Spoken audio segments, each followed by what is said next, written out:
voilà mbokk yi ñu ngi leen di nuyu Sen Sport TV dellu si kàttanu borom bi di waxtaan ak ngeen di leen indi nag lu am solo ci journée internationale de la femme mu nekk loo xam ne le 12 mars bii fële si Camp Leclerc fédération sénégalaise bu badminton defal nañ leen benn waxtaan boo xam ne dafa nekk ci wàllu jigéen muy renforcement du leadership des filles dans le sport kooku nag man lañ ko jagle woon ma ñëw waxtaan seeg ñoom le parrain di Alassane Niang mu nekk un événement boo xam ne xëy na dafa am ñu yaakaarul woon ni dana am ampleur boobu di si gërëm bu baax le président de la fédération muy Antoine Diandi Alima nekk koo xam ne moo ko organisé ak Fatou Seck ak Fama Gueye ñu nekk ay jigéen yu xarañ yoo xam ne jigéen yu mën góor lañu alors mu nekk benn événement boo xam ne waxtaan nañu ak xale yi wax leen leader naka la jigéen di nekkee leader naka la ñuy lekkee leader dans la vie parce que leader du xaalis leader du dara dudul am fulla am fayda mën a déglu am générosité mën a waxtaan ak nit ñi di jël initiative am vision loolu nekk na loo xam ne lu am solo la ci wàllu àddina alors waxtaan boobu nag ñu amoon foofu si Camp Leclerc di si gërëm di sant autorités yi di gërëm bu baax le lieutenant-colonel bi nga xam ne moom mooy chefu bataillon de sport foofu mu ñëw moom tamit wax fa wax ju neex wax ju am solo yaakaar nañ ni tey participation yu bëri nañ xëy na du ñu mën jël ñëpp mais dinañ leen jox l'essentiel justement de cet événement bi nga xam ne dund nañ ko foofu si saalu Camp Leclerc bi nga xam ne moo nekk fii si Liberté 6 mu nekk lu am solo ñu bàyyi leen ngeen déglu waxtaan bi après ñu dellu si waat.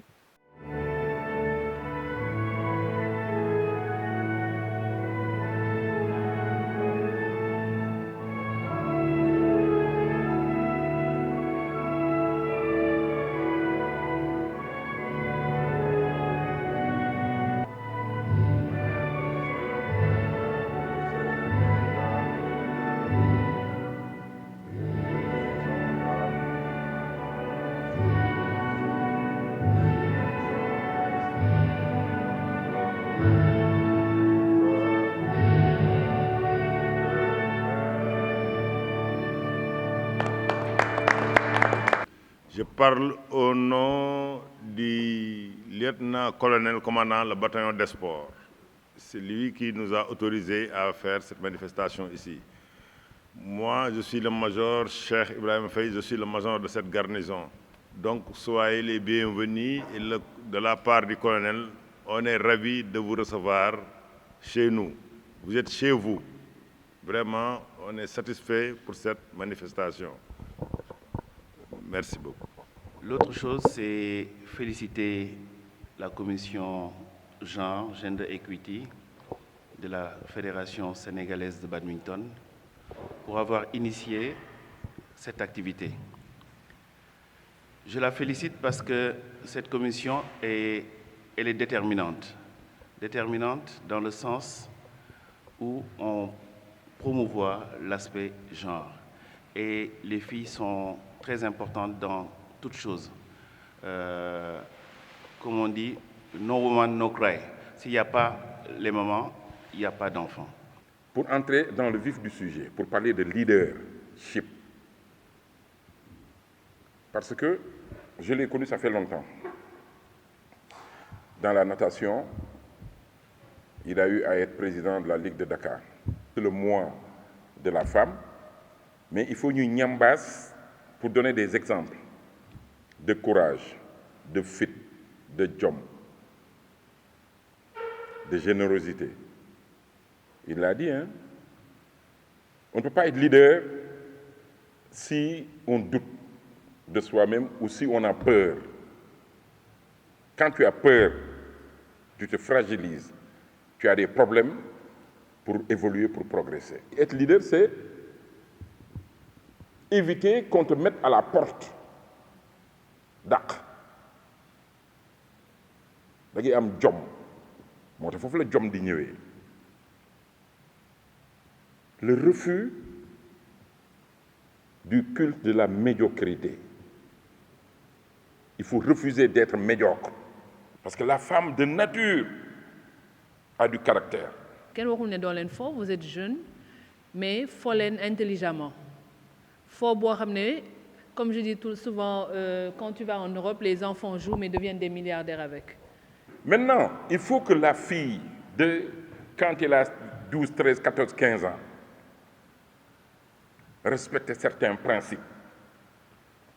Le premier principe fondamental, c'est de respecter les paroles de sa maman, de sa mère. Bul dem toogal kaay ñëwal ñu waxtaan yaay sama xarit. Et généralement, les filles sont les amies de leur père.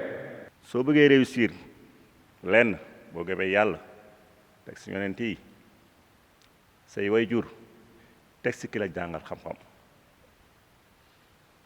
sama patron loolu la ma waxoon mu ne ma yow même booy for ay sagar di nga réussir ma ne ko lu tax mu ne ko da nga maa yëg moo tax nag yéen tamit li seen sens mooy ngeen def alima seen ndey ngeen def ko seen baay loolu ak laa am lu ma leen di dénk gis nga jigéen bu la yàlla defee jigéen am nga chance bu rëy mooy doomu aadama la yàlla gën a bëgg li ñu fi am yépp yàlla doomu aadama la ko jagleel. Vous êtes mes enfants. Je suis dure avec vous souvent. Je suis très consciente. Mais j'ai des raisons. J'ai des raisons. Parce que je veux le meilleur pour vous. Vous passez toute la journée à l'école et au stade. Je vous vois plus que vos parents. Mais là, j'ai un devoir envers vous. J'ai un objectif envers vous. Et je veux être fière de vous demain. C'est ma fierté. Vous avez votre goûter, vous avez votre téléphone iPhone et vous avez la connexion aux frais du papa ou de la maman qui quitte à 5 heures du matin et qui ne rentre jamais avant 21 heures. Si vous ne respectez pas ces gens-là, vous ne serez jamais des leaders.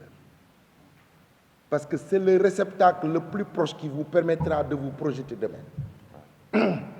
Les bonnes femmes d'aujourd'hui, à l'intérieur de leur foyer, elles vous disent « Sama papa waxoon na, sama yaay waxoon na ». Et ça, vous avez l'obligation morale de le faire. Vous avez la responsabilité de le faire. Et encore, ce papa et cette maman qui vous donnent le billet de transport, et parfois, le père refuse. La maman se prive de ce qu'elle a. Elle vous donne. Et qu'est-ce qu'elle dit? Vous ne pouvez pas payer. Et vous ne voulez pas les respecter. Ça ne marchera jamais. Benen bi, être leader, c'est pas avoir de l'argent. Jigéen mooy humanité. Jigéen yàlla bañ na ko ba dafa def saar. Respect. Selon moi, pour avancer, il ne faut pas être médiocre ou bien méchant devant les autres. Alors, je pense que tout a été dit, mais je voulais souligner une chose, c'est la qualité de leader que Ibrahima a eu à montrer tout à l'heure. Il a un handicap, entre guillemets, parce que pour moi, tout est une question d'attitude et tout est une question de mentalité positive. Dër na mais jóg na jël parole ñëw taxaw fii loolu ku am qualité leader moo koy def. Donc encore beneen exemple ragalul, il a eu le courage ñëw taxaw exprimer wu wax xalaatam poser question et ça c'est très important. Donc beneen qualité mi ngi noonu. Voilà, attitude positive bi ngeen di am loolu moo leen di permettre toujours di surpasser yenn handicap entre guillemets yu leen di tegal parce que lépp ci seen bopp la. C'est important de s'auto-évaluer quand tu veux être leader. De temps en temps nga toog sa digulal nga ne man lan laa def démb lu ma war a améliorer. Comment j'ai servi ma communauté. À la fin de la journée, tu dois te dire qu'est-ce que j'ai fait de bien pour ma communauté. La communauté, ça commence dans la famille, hein. Ben xale mën na commencer dugg maternelle nga jàngal ko nu muy bindee. Ça c'est servir, c'est de la citoyenneté, c'est de l'amour pour ton pays, de l'amour pour ta communauté, de l'amour pour toute une nation. parce que yaa ngi aider kenn mu évoluer pour mu nekk quelqu'un parce que toi aussi tu veux être quelqu'un mais il y a des valeurs que tu dois comment on dit voilà exactement. bul ànd ak ku soxor da ngay soxor ëllëg bul ànd ak ku bon bul ànd ak kuy jëw bul ànd ak kuy sàcc bul ànd ak kuy fen le mensonge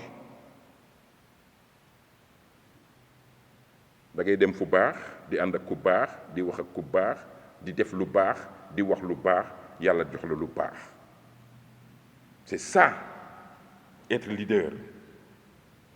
Et du côté des femmes encore c'est plus facile, c'est ce que je dis. Peut-être que da ngeen ma jël nii rek par sympathie je ne sais pas pour mu ñëw wax si mais femme boo leen ko jëloon tey mu wax leen lu rëy parce que il faut lui demander ce qu'elle fait dans la vie. On va y arriver. C'est ça. Kii li muy def le social dont il parle moom lay def. Un leader il respecte l'environnement. Il respecte ses parents, il respecte ses amis, il respecte les vieillards, il respecte tout, les chiens, les animaux da koy respecté da ngay gis booy yi fii bu ñu gisee benn xaj buy daw fee ñu jël xeer sànni ko nu xaj bi di def xaj bi bu leen séenee rek daal di jàdd alors que le chien est tellement doux, tellement fidèle, tellement loyal que boo ko woowee mu ñëw nga raay ko fu mu la seen daw ñëw si yow. Première fois nga jël avion nga yëg passager daa dem toog commandant daal ne mesdames et messieurs rek nga ne way daal di takk si seen tur nag nga xool nag si suuf avion bi taw yooyu nag nga ko dundee. bi ma duggee si avion bi dama kontaan na première chose. Vous avez été un peu timide aujourd'hui, mais il faudra qu'on travaille sur votre communication, sur votre assurance. Mais dites-vous que moi, j'ai été comme ça au début. On appartenait déjà à une daïra quand on était à Saint-Louis. Je suis de Saint-Louis et je suis jumelle. Ma jumelle était très forte, elle chantait, elle dirigeait des chansons. Moi, quand on me demandait, non, ça suffit, je ne veux pas.